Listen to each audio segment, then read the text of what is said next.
নমস্কার, আমি আচার্য দেবজিৎ অ্যাস্ট্রো দেবজিৎ চ্যানেলে সকলকে আমার স্বাগত। ওয়েলকাম 2025। মেষ রাশি আপনার কেমন যাবে সারা বছর সেই বিষয় নিয়ে আলোচনা করছি। মেষ রাশি আশা করব 2025 ডেফিনেটলি আপনাদের ভালো যাবে। কেন? মেষ রাশির অধিপতির ল্যান্ডলর্ড মালিক হচ্ছে মঙ্গল, আর নতুন বছর সংখ্যাটাই হচ্ছে 9 সংখ্যা, অর্থাৎ 2 + 2 + 5 সংখ্যা তত্ত্বে 9 সংখ্যা পড়ছে, আর এই 9 সংখ্যা মঙ্গলের সংখ্যা। তাই 2025 ডেফিনেটলি আপনাদের ভালো যাক, ওয়েলকাম জানাই, আপনাদের ভালো যাক। 2025 মঙ্গলের বছর।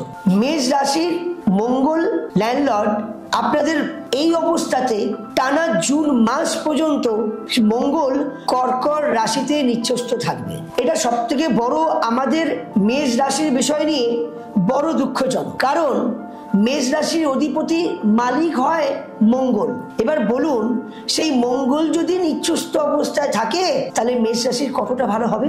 জুন মাসের পর মেষ রাশির মঙ্গল সে আপনার কোথায় আসছে না 1 2 3 4 5 পঞ্চমে আসছে। পঞ্চমে যখন জুন মাসের পর আসবে, জুন মাসের 30 তারিখের পর থেকে যখন আপনার পঞ্চমে আসবে, তখন কিন্তু আপনার মেষ রাশি অনেক দিক দিয়ে ভালো কিন্তু করবে।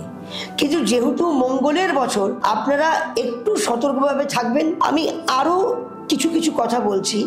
মেষ রাশির 29শে মার্চ স্যাটার্ন দ্বাদশে আসছে, কিন্তু এখন বর্তমান টোটাল 3 মাস, আগামী জানুয়ারি, ফেব্রুয়ারি, মার্চ, 29 মার্চ পর্যন্ত একাদশে শনি থাকছে। দ্বাদশে 18ই নভেম্বর পর্যন্ত রাহু মীন রাশিতে থাকছে। 18ই নভেম্বর পর আবার একাদশে আপনার রাহু আসছে। 18ই নভেম্বর কেতু আপনার মেষ রাশির কন্যা রাশি ছেড়ে সিংহ রাশিতে আসছে। আবার 18ই মে বৃহস্পতি সেও কিন্তু আপনার বৃষ রাশি ছেড়ে মিথুন রাশিতে আসছে। তাহলে আমরা জানি যে রাশি চক্রে 9টি গ্রহ, 12টা রাশি, 27টা নক্ষত্র, এটা দিয়ে আমরা বিচার করি। তাহলে সেই জায়গা থেকে মেষ রাশির দ্বিতীয় ঘরে বর্তমান বৃহস্পতি বসে আছে, যেটা 18ই মে পর্যন্ত থাকবে। আমরা দেখেছি 2020 সালে যখন করোনা আসে, তখন বেশ কিছু গ্রহের সঞ্চার এবং একই বছরে তিনটে রাশিতে সঞ্চার করছে বৃহস্পতি। এর ফলে অনেক কিছু ভাইরাস নেগেটিভ কিন্তু একটা প্রভাব করেছিল।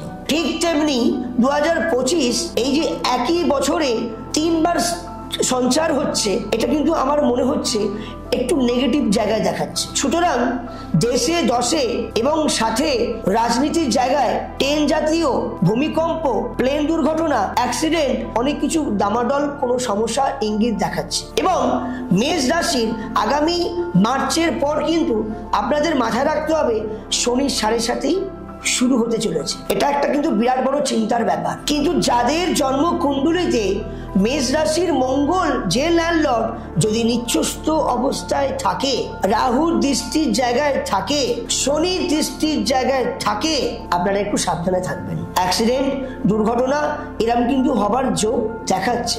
তা বলে কি সবার হবে? সবার হবে না।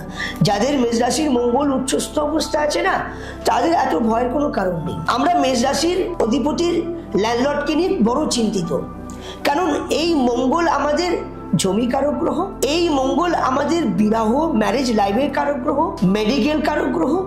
এটা শুভ খবর যে বছরের শেষে আমি এটা জানবো, কানে যাবে, এভরিবডি সবার কানে যাবে যে এই মঙ্গলের বছরে মেডিকেল লাইনের ভালো একটা ওষুধ অ্যাপ্লাই বিজ্ঞান সৃষ্টি করবে। তো সুতরাং মেষ রাশির মেষ লগ্ন আপনাদেরকে কিন্তু খুব সতর্ক হয়ে থাকতে হবে। দ্বিতীয় বর্তমান বৃহস্পতি বসে থাকছে, কিন্তু যখন অক্টোবরের 18 তারিখে মেষ রাশির 4র্থ ঘরে বৃহস্পতি বসবে, আমরা তো জানি যে বৃহস্পতি ওই সময় উচ্চস্থ অবস্থায় থাকে। তাহলে ঘর বাড়ি, গাড়ি, সংসার বেশ কিছু ভালো হতে পারে। কিন্তু আপনাদের অত ভয়ের কারণ নেই যে আপনাদের 7.5 আসছে, অত ভয়ের কারণ নেই। কারণ আপনাদের মাথায় রাখতে হবে 29 মার্চ পর্যন্ত একাদশে শনি থাকছে। কিন্তু এই 7.5 প্রভাবটা থেকে আপনাদেরকে অ্যালার্ট থাকতে হবে। আপনাদের যেখান থেকে আপনারা আমার এই নিউজ পাচ্ছেন, আপনাদের আশেপাশে নজদিক যদি কোনো আশেপাশে কোনো অ্যাস্ট্রোলজি পান, একটু আপনাদের জন্ম চার্টটা দেখিয়ে দেবেন। আর যদি মনে করেন আমার কাছে তো আসতেই পারেন, অনলাইনে কনসাল্ট করতে পারেন, সরাসরি ভিডিও কলে আপনি যোগাযোগ করতে পারেন। আমি নিজে হাতে, আমার নিজস্ব কালী মন্দির আছে, আমি নিজে হাতে আমার মন্দিরে হোমযজ্ঞের মাধ্যমে আমি আপনাদেরকে উপকার করব। এবং প্রতিটা অমাবস্যায় আমি তারাপীঠে কাজ করি। আপনারা দেখেছেন মেষ রাশি, মেষ লগ্ন, আপনাদের সন্তুষ্ট সারা বছর থাকার জন্য আমি একটা ছোট্ট টিপস দিচ্ছি। কি করবেন, 1 জানুয়ারি একটা শপথ নেবেন, প্রতিদিন আমি একটু হনুমান চালিসা পাঠ করব। আপনারা যদি হনুমান চালিসা ঠিক মতন রেগুলার পাঠ করতে পারেন, আশা করি সারাটা বছর একটু তো ভালো থাকবে। বজরংবলীর হনুমান মন্দিরের কাছে গিয়ে পুজো পাঠ করে সেই লাল টিপ বাবার চরণে ছুঁয়ে আপনি ঘরে নিয়ে আসবেন। এভরিডে স্নান করার পর টিপটি ধারণ করবেন। আমি বলছি আপনাদের বেশি কিছু সমস্যা হবে না। তারপরেও যদি মনে হচ্ছে যে একটু যাচাই করব, একটু আমি আমার জন্মছকটা দেখিয়ে নেব, তাহলে আপনি যে কোনো জ্যোতিষীর সঙ্গে যোগাযোগ করতে পারেন। আমি তো আপনার পাশে আছি। ভালো থাকবেন, সুস্থ থাকবেন, সকলের মঙ্গল হোক, আমি এই কামনাই করি। জয় মা।